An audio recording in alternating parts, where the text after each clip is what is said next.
जय माँ गंगा। गंगा अवतरण की कथा। गंगा जानवी और भागीरथी कहलाने वाली नदी है। भारत की सबसे महत्वपूर्ण नदियों में एक है।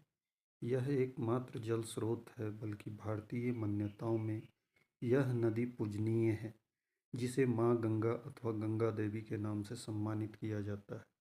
पौराणिक कथाओं के अनुसार गंगा पृथ्वी पर आने से पहले देवलोक में रहती थी। गंगा नदी के पृथ्वी लोक में आने से पीछे कई सारी लोक कथाएं प्रचलित हैं, लेकिन इन सब में अहम और रोचक कथा है। पुराणों में एक पौराणिक कथा के अनुसार अति प्राचीन समय में पर्वतराज हिमालय और सुमेरु पर्वत की पुत्री मैना की अत्यंत रूपवती स्वर्ण गुण संपन्न दो कन्याएं थीं। दोनों कन्याओं में से बड़ी थी गंगा तथा छोटी पुत्री का नाम था उमा। कहते हैं बड़ी पुत्री गंगा अत्यंत प्रभावशाली और असाधारण दैवीय गुणों से संपन्न थी, लेकिन साथ ही वह किसी बंधन को स्वीकार न करने के लिए भी जानी जाती थी। हर कार्य में अपनी मनमानी करना उसकी आदत थी। देवलोक में रहने वाले देवताओं की दृष्टि गंगा पर पड़ी। उन्होंने उसकी असाधारण प्रतिभा को सृष्टि के कल्याण के लिए चुना और उसे अपने साथ देवलोक ले गए तथा भगवान विष्णु की सेवा में भेज दिया। अब पर्वतराज के पास एक ही कन्या शेष थी, उमा। उमा ने भगवान शिव की तपस्या की और तप पूर्ण होने पर भगवान शंकर को ही वर के रूप में मांग लिया। गंगा के पृथ्वी पर आने की कथा का आरंभ होता है भगवान राम की नगरी अयोध्या से, जिसे पुराणों में अयोध्यापुरी के नाम से जाना जाता है। वहाँ सगर नाम का एक राजा थे, जिनकी कोई संतान नहीं थी। सगर राजा की दो रानियाँ थीं, केसिनी और सुमति, किंतु दोनों से ही राजा की पुत्र की प्राप्ति नहीं हो रही थी, जिसके फलस्वरूप उन्होंने दोनों पत्नियों के साथ लेकर हिमालय के भृगु प्रवासरवण नामक प्रांत में तपस्या करने का फैसला किया। एक लंबी तपस्या के बाद महर्षि भृगु राजा और उनकी पत्नियों से प्रसन्न हुए और वरदान देने के लिए प्रकट हुए। उन्होंने कहा, हे राजन, तुम्हारी तपस्या से मैं अत्यंत प्रसन्न हूँ और तुम्हारी दोनों पत्नियों को पुत्र वरदान देता हूँ, लेकिन दोनों में एक पत्नी को केवल एक पुत्र की प्राप्ति होगी, जो वंश को आगे बढ़ाने में सहायक साबित होगा, तथा दूसरी पत्नी को 60,000 पुत्रों का वर हासिल होगा। अब तुम यह फैसला कर लो, किसे कौन सा वरदान चाहिए। इस पर राजा की पहली पत्नी केसनी ने वंश को बढ़ाने वाले एक पुत्र की कामना की और रानी सुमति ने 60,000 बलवान पुत्रों की। उचित समय आने पर रानी केसनी ने असमंजस नामक पुत्र को जन्म दिया। दूसरी ओर रानी सुमति के गर्भ से एक तुम्बा निकला, जिसे फोड़ने पर कई सारे छोटे छोटे पुत्र निकले, जिनकी संख्या 60,000 थी। उन सबका पालन पोषण घी के घड़ों में रखकर किया गया। समय बीतने पर सभी पुत्र बड़े हो गए। महाराज सगर का ज्येष्ठ एवं वंश को आगे बढ़ाने वाला पुत्र असमंजस बड़ा दुराचारी था। उसके कहर से सारी प्रजा परेशान थी, इसलिए परिणाम स्वरूप राजा ने उसे नगर के बाहर कर दिया। कुछ समय के बाद असमंजस के यहाँ अंशुमन नामक एक पुत्र हुआ। वह अपने पिता से बिल्कुल विपरीत स्वभाव का था। अंशुमन अत्यंत सदाचारी, प्रकर्मी, लोगों की सहायता करने वाला। एक दिन राजा सगर ने महान अश्वमेध यज्ञ करने का फैसला किया, जिसके लिए उन्होंने हिमालय एवं विंध्याचल के बीच में हरी भरी भूमि को चुना और यहाँ एक विशाल यज्ञ मंडप का निर्माण कराया। इसके बाद अश्वमेध यज्ञ के लिए श्यामकर्ण छोड़ घोड़ा छोड़कर उनकी रक्षा के लिए पराक्रमी सेना को उसके पीछे पीछे भेज दिया। यज्ञ सफलतापूर्वक बढ़ रहा था, जिसे देख इंद्रदेव काफी भयभीत हो गए।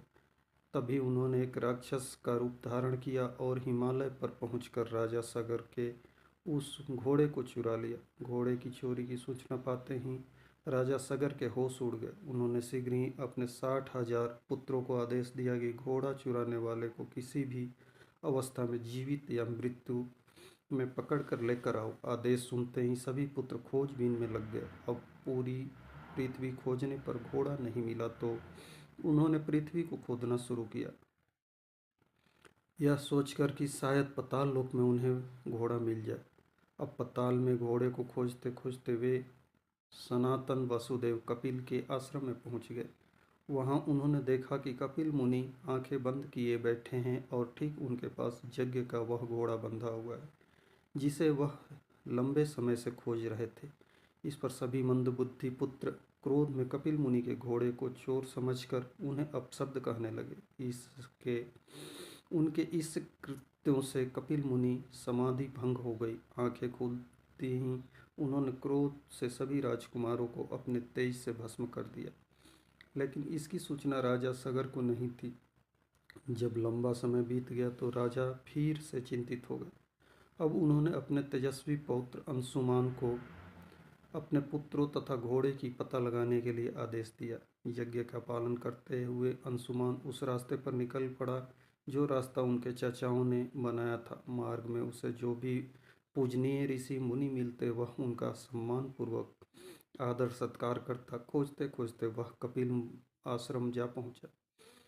वहां यह दृश्य देखकर बेहद आश्चर्यचकित हुआ। उसने देखा कि भूमि पर उसके 60,000 चचाओं के भस्म हुए शरीर की राख पड़ी थी और पास ही यज्ञ का घोड़ा चर रहा था। यह देखकर निराश हो गया। उसने राख को विधि पूर्वक प्रवाह के लिए जलाशय खोजने की कोशिश की लेकिन कुछ नहीं मिला।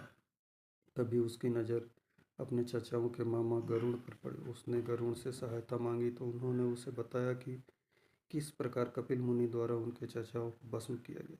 वह आगे बोले कि उनके चाचाओं की मृत्यु का कोई साधारण नहीं है, इसलिए उनका तर्पण करने के लिए कोई साधारण सरोवर जलाशय काफ़ी नहीं होगा। इसके लिए तो केवल हिमालय की ज्येष्ठ पुत्री गंगा ही जल से तर्पण करनी सही मानी जाएगी।